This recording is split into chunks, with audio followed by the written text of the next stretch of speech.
do think that might be the best intro on YouTube. I can't lie. United View. It's like every time it happens, I'm there like bopping like this. I'm sure everyone following us as well. But basically, welcome back to What the Devil. Welcome back to United View. We're here on United View HQ. A link up between United District, myself, and also a friend of mine on the pod today as well, Nad. Good to see you again, mate. Happy to be back. Thanks for having me. Yeah, man, it's been a while. It's been a long while. And also, I think this is like the most positive I think United has been since you've come on the pod as well. Like, I'm trying in to a think. while. Yeah, I think it is.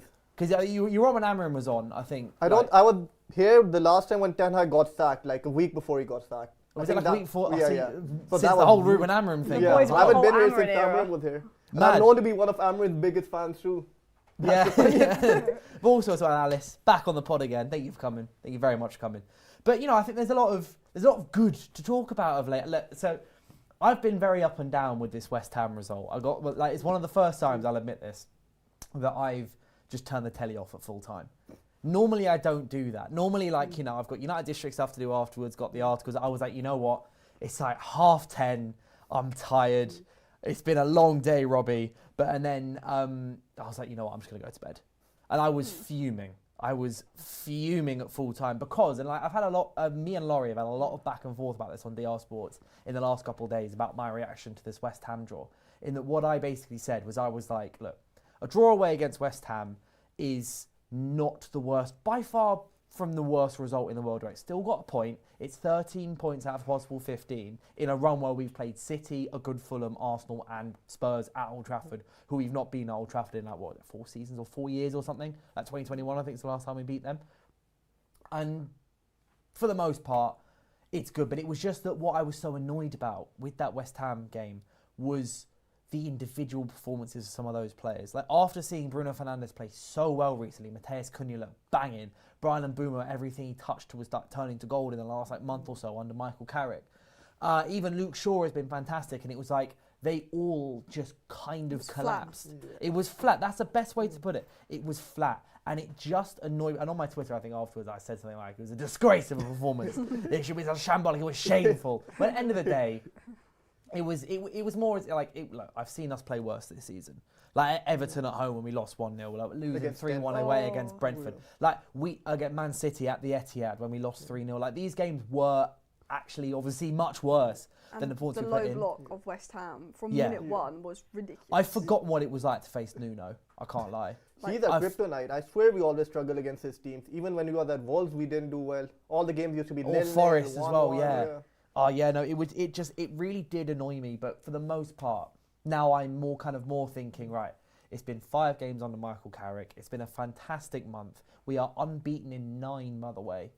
Unbeaten in 9. So since that Newcastle win, I don't believe we've lost since we beat Newcastle. Basically since Martinez came back, because I was having a look at stats, right? We haven't lost a single game since Martinez has started in the Premier League.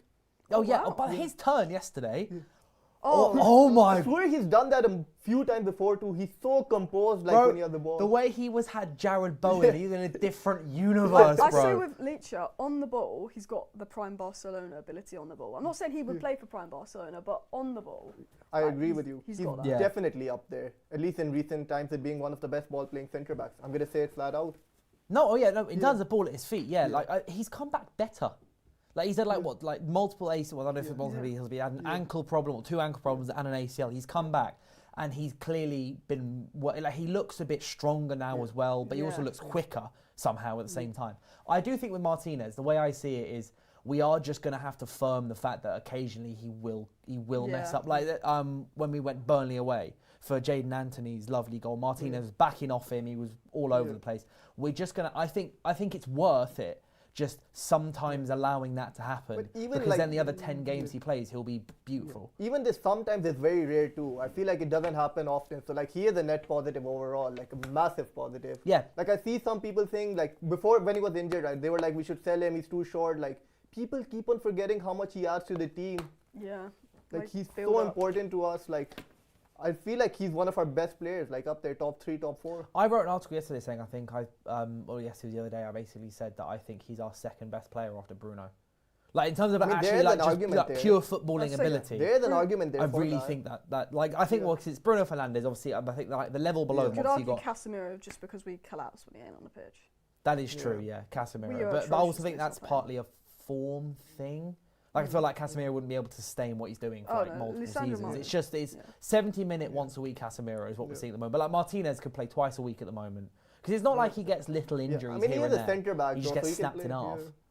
Like I feel like when he's had injuries, Yeah. it's because he's been absolutely mauled in half And I feel by like he someone. does quite well next to Maguire. I was a bit concerned about maybe lack of pace, but I feel like Maguire has the box dominance to kind of complement it. And then I felt that I think Maguire only came off because of his hamstring, but I felt actually Lenny Yoro coming on next to him the last 20 minutes was so key. Oh, with Yoro Yoro's was pace. amazing, Yoro was by the good. way. He That- made Yeah. two really good blocks. Two huge Yeah. blocks, which effectively got us the point. I know Šeško Yeah. scored; he's got an Yeah. unbelievable But he goal to get kept us us the in the point. game. But he kept But us that's in the game. reason we didn't go to it, because that's the kind of game that in like I could just see it. Like they go 1-0 up early in the second Yeah. half, we can't quite bite back, Yeah. and they score a goal in the 87th Yeah. minute. Like and it ends up being 2-0. It just felt like one of those games. So we actually 100%. we managed to claw back a Do you know what's point, annoying? which It's is just all the right. goal we conceded.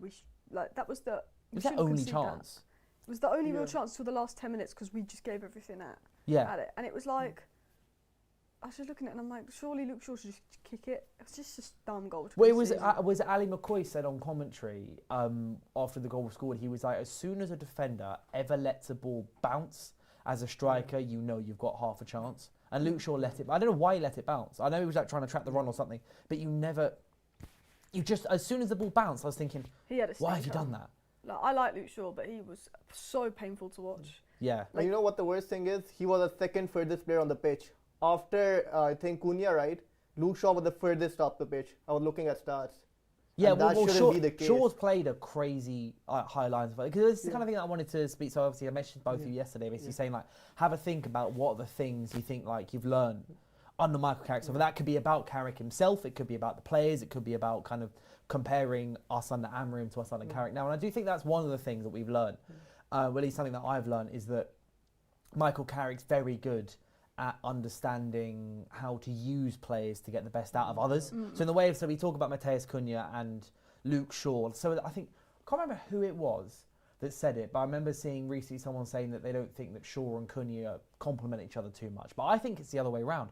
I think that, so Cunha, he's our left winger, in theory, right? When you put the team sheet out, he's in the left wing spot. But he spends his entire He game plays through the middle centrally. pretty I was much. at the stadium. I think Cunha was playing as a striker and Buma was more of our left wing. Or even if we didn't even have a proper left Well, wing actually, that game. against West Ham, it was Mbeumo Yeah. at the left wing Yeah, and Cunha yeah. was playing a striker. Yeah, that's what I noticed. Yeah, but I think our best game so far when Cunha's played, it's been Cunha on the left wing, but he's then Yeah. drifted inside, and then Luke Shaw has held. So it's basically been Luke Shaw and Ahmad are our Yeah. wide players so far, with both Cunha and Mbeumo and Bruno playing a bit of a triangle in the Yeah. middle, with then Casemiro and Kobe behind them. But I think it's shown Carrick's ability to be tactically adaptable, but also he understands how to set things up in a much better way. It was what it is that he sets things up based on what he's got, and then adjusts rather than what Ruben Amorim did, which is set up with 3-4-2-1. so Ruben Amorim wanted, okay, here's the structure I want to play. Now let's shoehorn players into it, instead of it's, okay, here's the players I've got, let's create a structure that will win the game. That's what Carrick does that Ruben Amorim didn't ever do, which is a lot better for the players that we have at our disposal. Disposal. Yeah, I think. no, I agree. Ruben Amorim's biggest downfall was he wasn't willing to adapt or change. And look, if he was winning loads of games, then fair enough, don't adapt and change. But when your system was not winning, when you came 15th, even in the second season, it was inconsistent, you have to change it up. But my actual favourite thing about Carrick compared to Amorim is, you know, Amorim just subbed centre-back for centre-back for centre-back for centre-back. Every now and then he'd throw on an attacking sub, but I think he took Dalot off Carrick for Xerxes. Yeah. Amorim wouldn't do that. He'd take Dalot off for Mazraoui. Or he would do a like for like. He would never take off a defender to bring on an extra attacker. I remember we were 1-1 with West Ham and he swapped centre-backs. He didn't bring on Shea Lacey for 5-10 minutes. And I was livid. that was what annoyed me, is Michael Carrick at least makes those attacking subs. And when we're 1-0 up against Tottenham and they're down to 10 men, Michael Carrick's not saying sit back and defend the lead. Michael Carrick's saying make it 2. You know, Ruben Amorim would say sit back and defend the lead. You know, we'd throw on another defender. And I think that's my favourite thing about Carrick, is he wants to be 2-3 up. He doesn't want to be 1-0 up and sit back. Well, he said it in his press conference. He was asked about that and asked about how Amorim subs defenders all the time, and that he subbed what was it? He subbed Xerxes on for Dallo and then went 3 at the back. Yeah. With Luke Shaw playing as a left centre back. And then he was asked about it, and then Carrick just went, "Oh, I think it was worth it because it's always worth it." And I was just like, "Thank you, thank you." Someone said it, and it's actually the manager that said it. It's not just flipping us lot or the people on the punditry duties or anything saying, "No, it's worth putting an extra attacker on when you're 1-0 down." Like finally, he said, like he does get it. So much more than I thought he would. I don't know why I maybe thought that he wouldn't get it as much as he does, but like he understands. Like there's been obviously there was so much talk about DNA when Ruben Amorim was sacked, and you see some content creators being like, we lose to, what was it? We lost to Brighton in the FA Cup 3rd round, and then some of the content creators are going, "See, well at least we got DNA with Fletcher." Blah, blah, blah. No, but the point of DNA, it's not about a formation, it's not about a tactic, it's about it's an ideology, How you and it's play. 100% agree with that. it's a way that you play, and it's a way you approach games. Like that's what was it like? We're 2-1 up. Well, like we're 2-0 up against Fulham, and it's still swapping striker for striker. It's not like bringing on a centre back when you're 2-0 up against Fulham and stuff. It's like it's about the mentality that even if we do score some goals, at least I got a new striker on the pitch to then go and score the winning goal. Yeah, those people have gone quiet after Brighton. Big time. They were bigging up like Amorim played the best football with Sin, post Sir Alex, and now you've got your back 4. I hope you're happy. And I was like, what are they going on about? Big time. I liked Amorim, but people saying that are crazy. If they're saying we played our best football post-half I've under Amorim. bookmarked so many tweets. So if we get the top 4 at the end of the season, I'm going to be so shameless. I can't. Just quote after quote after quote. Yeah, I might turn your notice on then. I want to be there, be the first there. No, but so actually, Chris Amoy asked a great question when we were talking about left backs. He says, "Well, you were talking about teams." He said, "Who would you start, Dorgu or Cunha?" And then Ridwan's followed up by saying you could just play Dorgu at left back. Yeah. I mean, it is. Honestly, I would play Dorgu at left back too. Even when he's back, I feel like as good as Shaw has been, I would only start him for big games. I'd rather Dorgu start against the likes of Fulham, West Ham, and these teams. I'd prefer Dorgu. I think Shaw has, he's been great defensively still. For I know obviously I've just cussed him out for what happened against West Ham, but for the most part, he's been very, very. This whole season, defensively, he's been very, very good. He's been one of our most consistent defenders. Like even when we were playing like City away and stuff, he was still doing his job. He was doing very well. But I do think, I agree with you completely, especially like it's, because we've got a fair amount of home games coming up soon. We've got away games a couple recently, but then once Dorgu is back, which is like kind of April-ish, I think that would be a perfect time to try Cunha and Dorgu as a left-sided duo. Having Cunha drift in, then having Dorgu pick up that, because Dorgu can hold it wide. That's what he's doing so well recently, was he was being able to hold the width really well. If you're Dorgu and Ahmad as your 2 wingers holding it wide, with then Bruno alongside Cunha and then either Mbeumo or Šeško up top, like that really, really holds it down. Because I also think as well, because Mainu generally plays as the left midfielder with Casemiro on the right-hand side, having Dorgu and Mainu as well, I think combining on the left would be really, really beneficial for us, big time. No, I agree with you 100%. And the thing with Dorgu is, right, especially if you're starting Šeško, Dorgu's first instinct is to put a cross in from the left, which is just going to help Šeško even more. Whereas with Shaw, like he doesn't put in as many crosses as he used to. He prefers playing like 1-2, then making triangles with like Cunha or Bruno, for example, right? Yeah. So Dorgu's going to help Šeško the most too once he's back. Yeah, well, I mean, Dorgu's putting in some quality. Well, he assisted Šeško's 2nd goal, I want to say, against Burnley. Yeah, it was a really, really nice cross and really, really nice. Really obviously, Dorgu's then scored against Arsenal. He scored against City. He's definitely a confidence player. Like he's. Well, yeah, 'cause he's 21.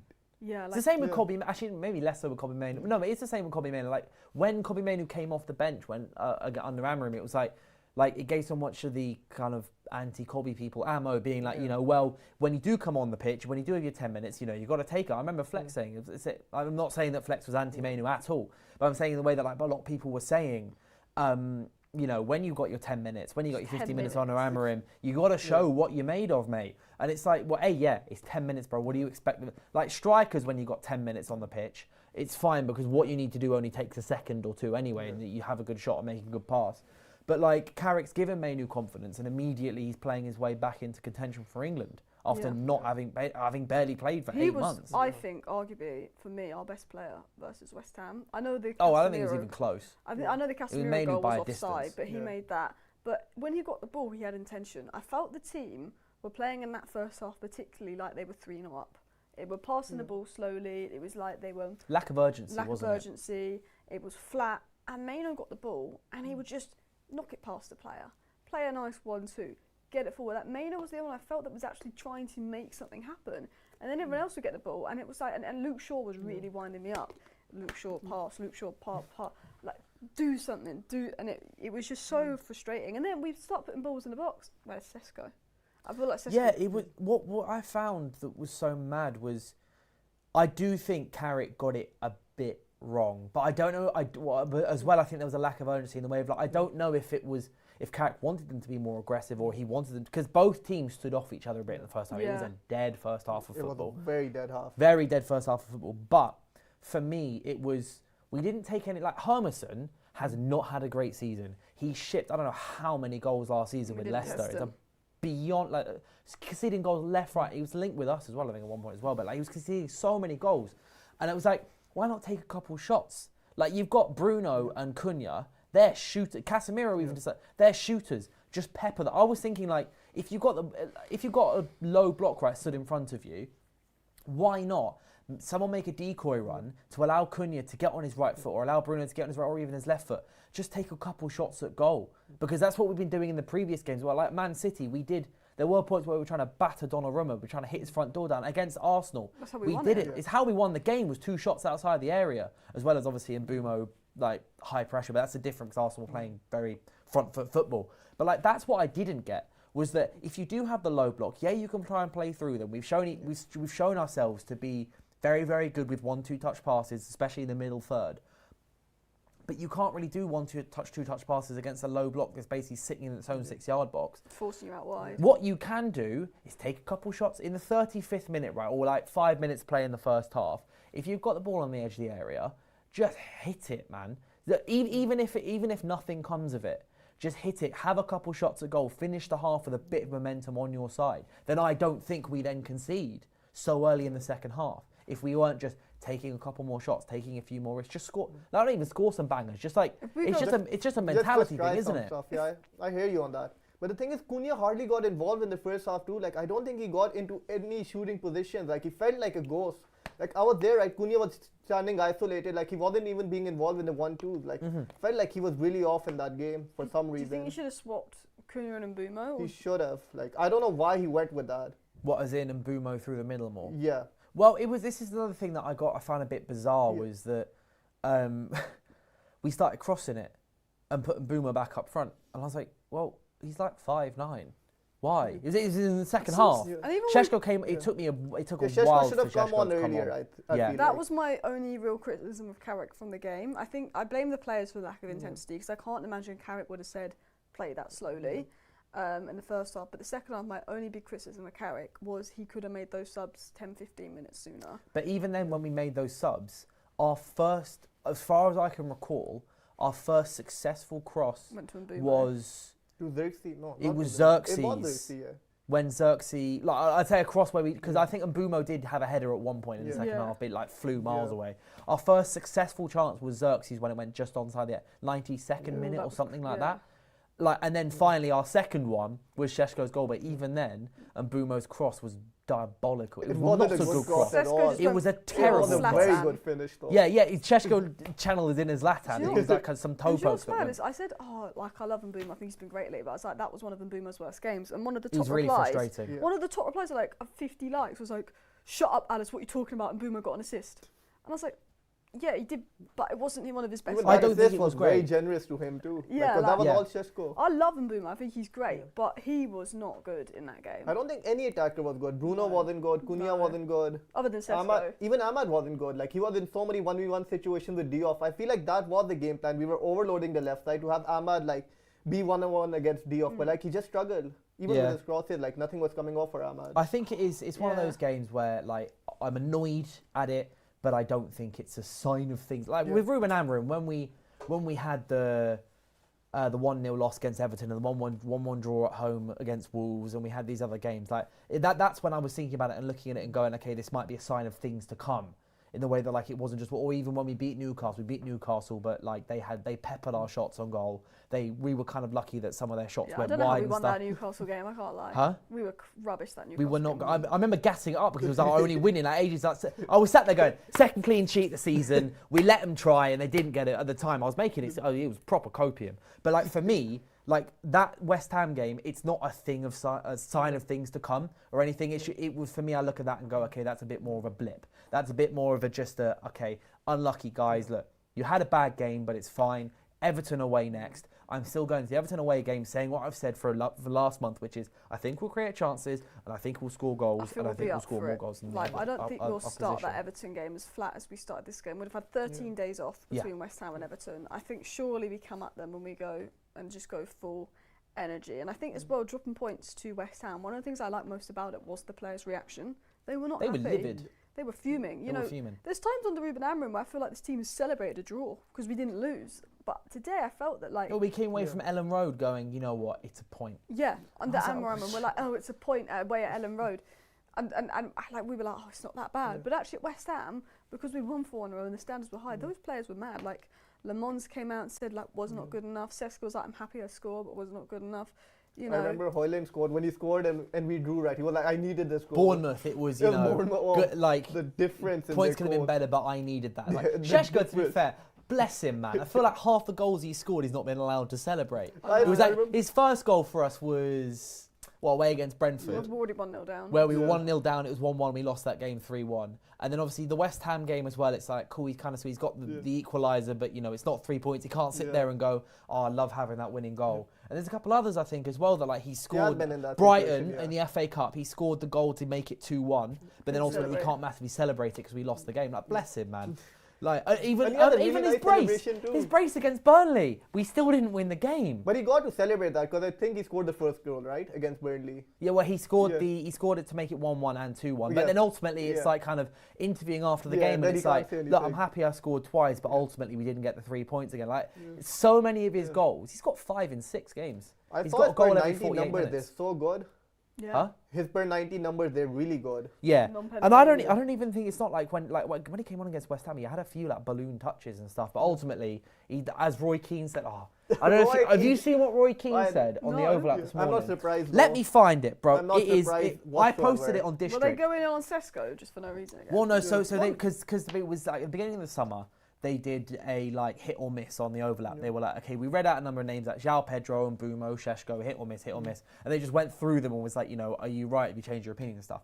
But they were talking about. So Gary Neville said, there's a confusion for me in the sense that sometimes his performances they look a bit scruffy when the ball gets played into him. But the two goals he scored against Fulham and then against West Ham, they're serious goals. The goal last night was a serious goal. And then Roy Keane goes, sorry, but that's what he's supposed to do, if you know what I mean. I'm tired of you saying that he's supposed to do something. The goal on everyone. He said, Manchester United and expectations, you're like Ryanair. The flight's on time and everyone's laughing and joking. But usually you're 2 hours late and then everyone thinks that's the norm. Šeško is like Ryanair. You know when they land and they play the music. We landed on time. That's Šeško in United. He's doing what he's supposed to do. I'm not surprised he said that though. I mean, Ryanair are always late. I've never had a Ryanair flight on time. Actually, to be fair, I had a Ryanair. I landed on time when I came back from skiing. I came with Ryanair and they were actually Maybe right. if you get 6 a.m. flight, but other than... No, but for the most part, look, because it's one of the questions I did want to ask, like aside from like things we learnt under Michael Carrick, and you two in the comments as well, Šeško starting against West Ham? I think the line... Sorry, Everton. Oh, Everton. So, do you want to see him start against Everton is what I'm asking? I'd honestly still go with the same lineup. Really? Yeah. But if we need to bring Šeško on, it should be much earlier. Like, not in the 70th minute. Like, if you see we aren't doing well, we need a focal point up front. Then bring him on in the 60th minute. Don't wait till the 70th, 75th. But I'd still keep the same lineup because the thing is, this was an anomaly. Like, Mbumo's still playing well. Cunha's having good games. Ahmad's playing well. Like, you can't drop them. You can't drop Bruno, obviously. But you can. You can, but like on... You can. Who would you drop Šeško then? scored his last 2 goals have won us, quite literally won us 3 points. I do... And those 3 points have us in 4th. Who would you drop though? Cunha? Because I feel like you can't drop Mbumo or Ahmad. Like, they're seriously in form. Like, Ahmad isn't getting goal and assist, but you need his creativity and one-on-one ability too. No, like Ahmad I would keep in the team. I think he's been unlucky a little bit in that he's not like had any goals or assists. More impactful than Mbumo off the bench.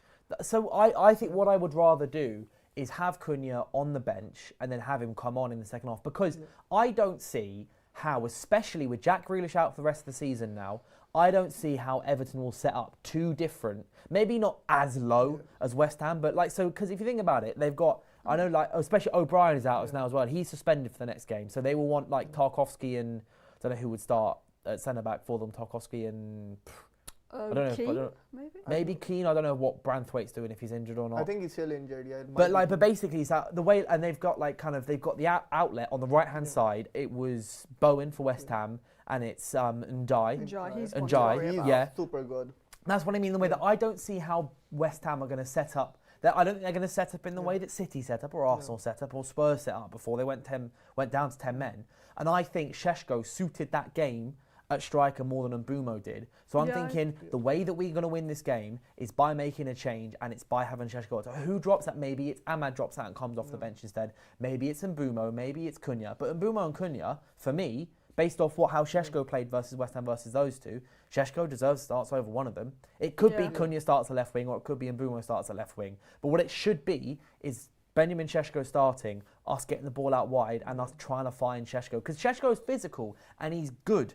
He's a good striker and he's quick. Šeško in because with Everton, they're very box dominant. They like to defend their box, and I think that Šeško, if we're going to put balls into the box, we might as well have them on the pitch. The thing is, Everton are good defensively in the air too. Like, I feel like I'd still rather go with Mbumo, Cunha making triangles and like breaking down their low block. Because but it didn't work against West Ham. But I think it's a one-off game though. That's what I'm saying. Like, I don't think Ahmad, Bruno, Cunha, and Mbumo are all gonna have a bad game again. That's my only thing. They all four did have a bad game. But is it like taking kind of that out of the context?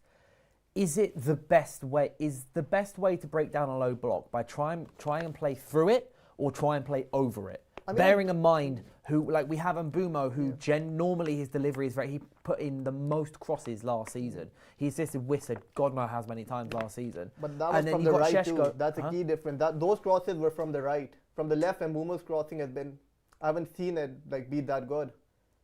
But crossing is still crossing. It's just because like Mbumo played on the left wing last night, but it was. He wasn't great.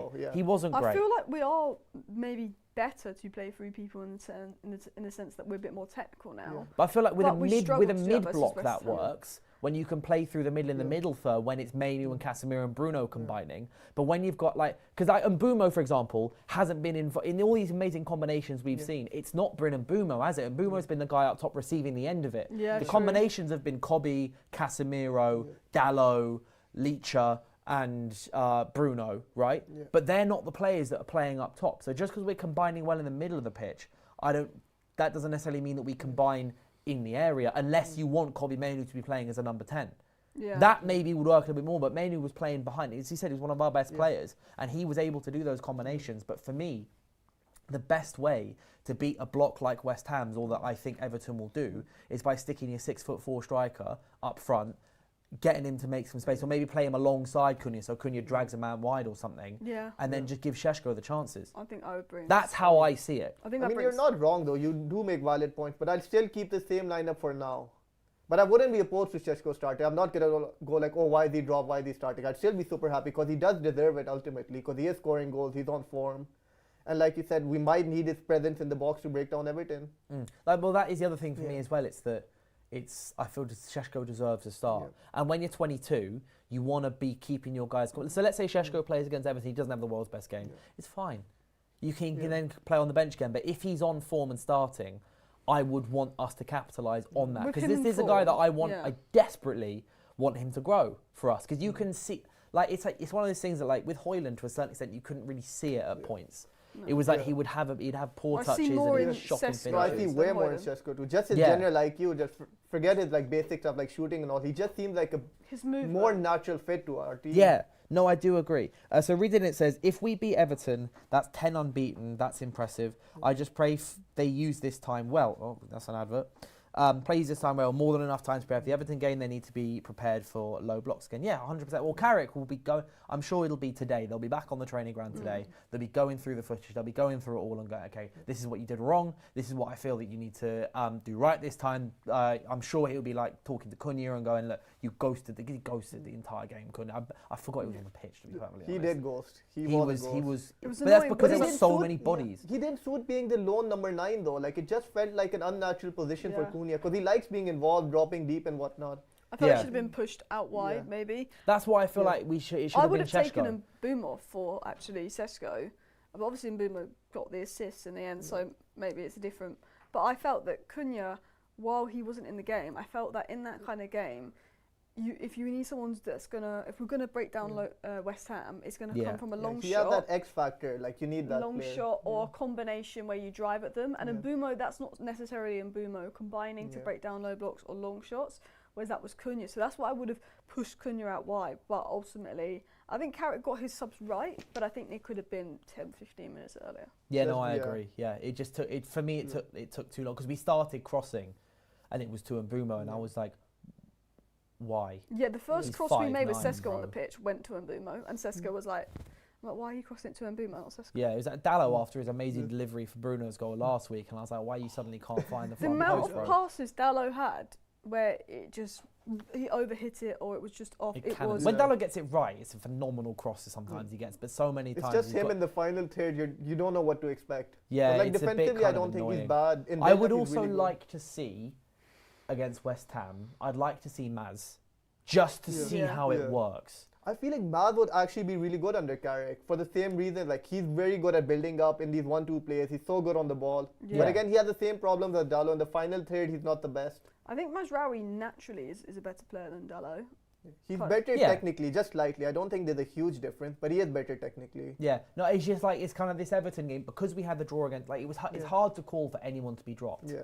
after 4 wins in a row. Like Dallo, I was saying initially, like, I wanted to see how Maz would do, but Dallo had a great game against Arsenal, great against Fulham, great against Spurs. So I'm like, you can't really drop him at the moment. But I feel like the draw gives Carrick and also the 12-day break gives Carrick a little bit of excuse just to experiment a tiny bit. See, because it's also because after the Everton game, it's Palace at home.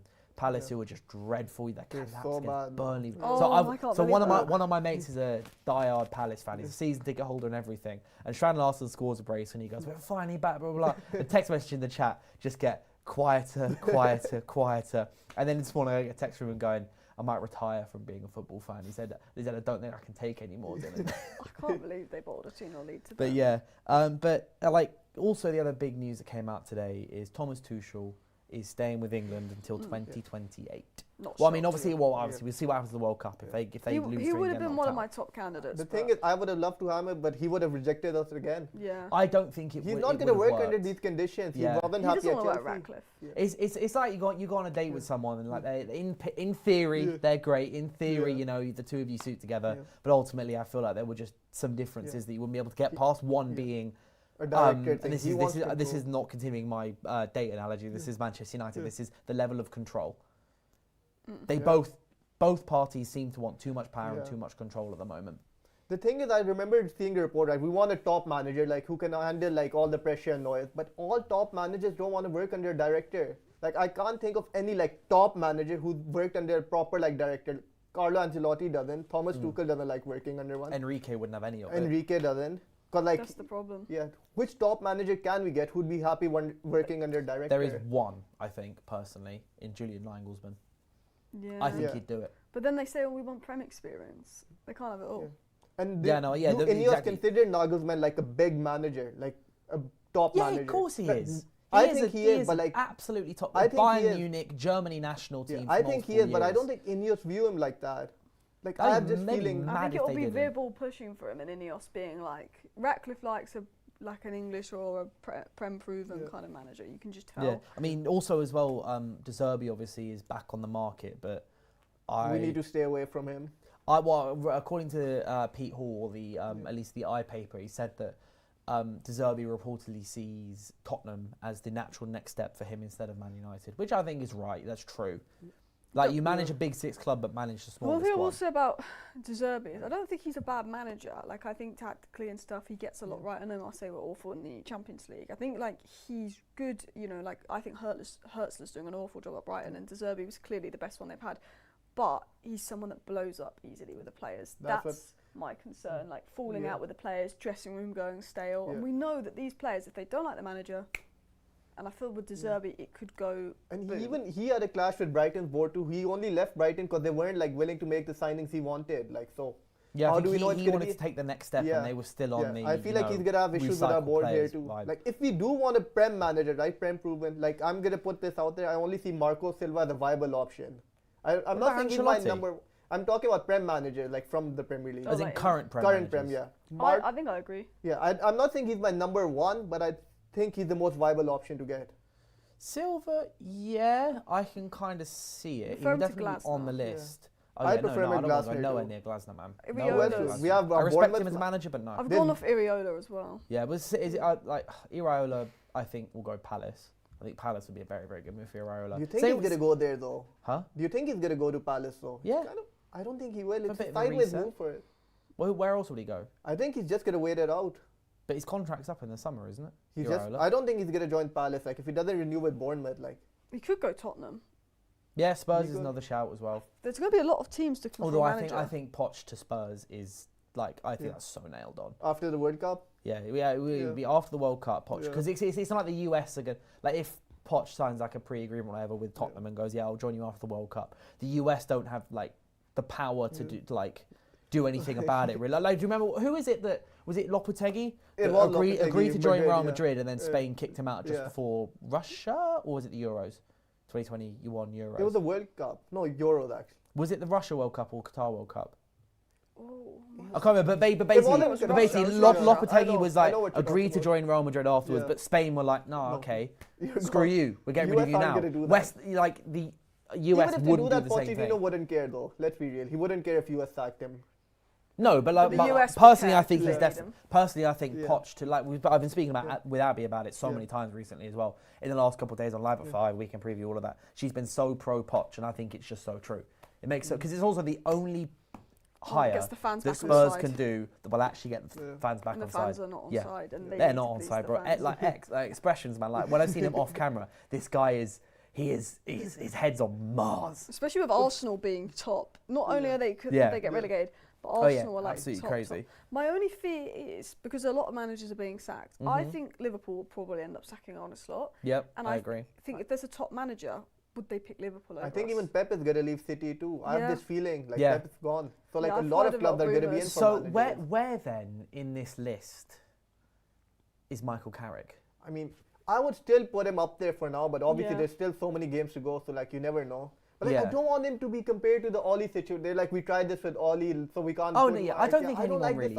argument. I think I Carrick- don't think United fans are comparing. I think other I think fans the- might compare yeah. it to Solskjaer. I don't think Yeah, United I think fans the are doing board. that. I saw a report. The board see it like that. They don't want to make the same mistake they did under Oli. I'm like, No, these but are who's two- who's they? It's a different Yeah, board. I don't remember though. I saw a report. It's not the or same something. people that I were in know. And charge also, for like- Solskjaer anyway. Carrick's always been tactically better than Ollie. When Yeah. you look at Ollie, a lot of it was McKenna, and a lot of Yeah. it was Carrick. Carrick, Ollie yeah. didn't do the coaching, so I think as well with Carrick, I do think he was. I wanted us to go with Yeah. Carrick over Ollie as interim because I do think he's a little bit tactically smarter. Yeah. Obviously, I think Steve Holland really helps as well, but Mm. we cannot make a decision until April. For me, Ancelotti would be like unreal. I don't think that's going to happen. I don't think he'd come here again. He wouldn't work under director role. Like he would want Yeah. control over But transfers. I think the board would cede power for Ancelotti. Potentially. I They think should. They should have done would. this for Tuchel too, if you're being honest. The Yeah. first time we were No, linked to I them. know, but like I do think they would cede power for Ancelotti and they would cede power for All I'm Enrique. going to say is, if Pep leaves City, we should just. I know he's going to say no, but we What, should pick just give up him a Pep? fat offer. We should give Pep the fattest offer ever and say, you know, give how you give 'cause Pep that Haaland Pep used contract. to complain Yeah. sometimes about City being a small club or not selling out the stadium Yeah. and stuff. We'll just say, like, now you get to manage a real big club. Like, we sell our stadiums. Like, Pep outside shout for United, boss. Then I generally think if we should just offer him a crazy amount and just see. See. But for me with Carrick, it's like okay. Let's say we do. Let's say we. So there's actually one comment here. Played out 148 says UCL is still a tall order. Squad has obvious weaknesses. Injury coming. I'm not saying I'm not worried about not getting to CL because obviously I'm worried that we wouldn't get Champions League. But I am very cautiously optimistic and touch wood, which is why I've got this here. Touch wood. I think we will get Champions League. Because I think there'll be a fifth spot. Yeah. I can't see us finishing sixth because of there's so many advantages that we have in that we don't have a plethora of injuries at the moment. Again, hopefully it stays Villa are that way. dropping off as well. Villa are dropping off. Yeah. Villa have Europe. Chelsea have Europe. Liverpool have Europe. With Injury all due crisis respect to as well. Brentford, I don't think that Brentford are going to finish above us. So we need one of Villa, Chelsea and Liverpool to not finish in the top 5, because there's basically 4 teams for 3 spaces, and I'm confident we will be one of those 3 I teams. think it could be Villa. They weren't. I know they won their last game, but they didn't look great. So do I. They've been like that the entire season. They haven't been good in any game, but they still win. Yeah. That's No, the I mean, thing look, about Villa. I've made my thoughts on Unai Emery very, very clear. I don't trust his bottle at all. I rate Unai Emery. I'd even he just came up to my mind. I'd consider him for the United job too. Oh, I wouldn't at all. I would. I would not. I would. Not. He I feel wouldn't be he my is, number one, he is, but he is in his absolute element when he's at Villa, when he's at Villarreal, etc., when he's at Sevilla. That's his element. When the lights are brightest, when the pressure is highest, Unai Emery always folds. Every single But the thing time. is, how bad was he at Arsenal though? He got 2 seasons. He got to a Europa League final and he finished 5th, right? And this was immediately after Wenger. Yeah, but, So but remember, 5th isn't Champions League. Yeah. Wasn't but Champions League. but he got them to a Europa League final too, and he only got like 1 season. And then he got slapped around. They lost 4-1. But that is true. But like the thing is, And then he got himself sacked. But then Arteta came 8th twice with they- the same squad. Like Arteta's doing great now, but he came 8th twice with the same No, squad. I know, but it's just I feel like I don't think Unai his Emery- Arsenal and time then was as bad when as you it go was to when made you go out to of. PSG, when you went to PSG, Oh, he did everything that any manager would do at PSG, which is win the domestic trophies. When it came to the Champions League, they get a 4-0 lead against Barcelona and lose 6-1. That was mad. Like, is mad, though. even when he was at Sevilla, right? Yeah, you go, oh, what, you won 3 Europa Leagues in a row. But do you know what that means? That means that they crashed out the Champions League. but are Sevilla a Twice. good Champions League side though? That's Huh? the thing. Sevilla aren't a Champions League side though.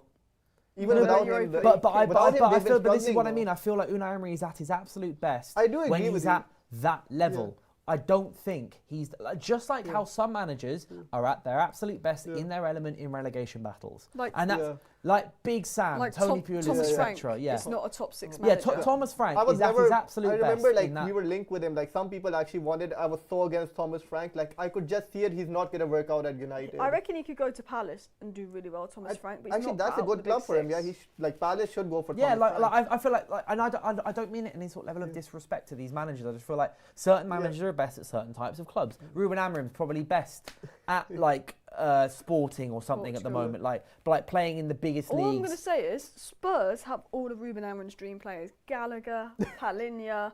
They really do, don't they? Like Spence, Gallagher- Porro.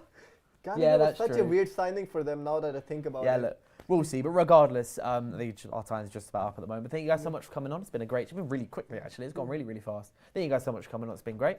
Nad, obviously, it's great to have you back. Alice, thank you for coming on as always. Thank you guys so much for watching. Let us know in the comments what you've learned about Michael Carrick so far. Should Šeško be starting against Everton? Or, like Nad's been saying, should it be an unchanged side? Would you like to see Nusayr Mazwari coming in? I think I said his name wrong there, but we'd like to see him coming in for Diogo Dalot. Let us know also, Michael Carrick, permanent job. Who do you want to see coming as manager of Manchester United? Let us know in the comments. Thank you guys so much for watching. I'll see you guys next Thursday at 2 p.m. for another episode of What the Devil. Cheers.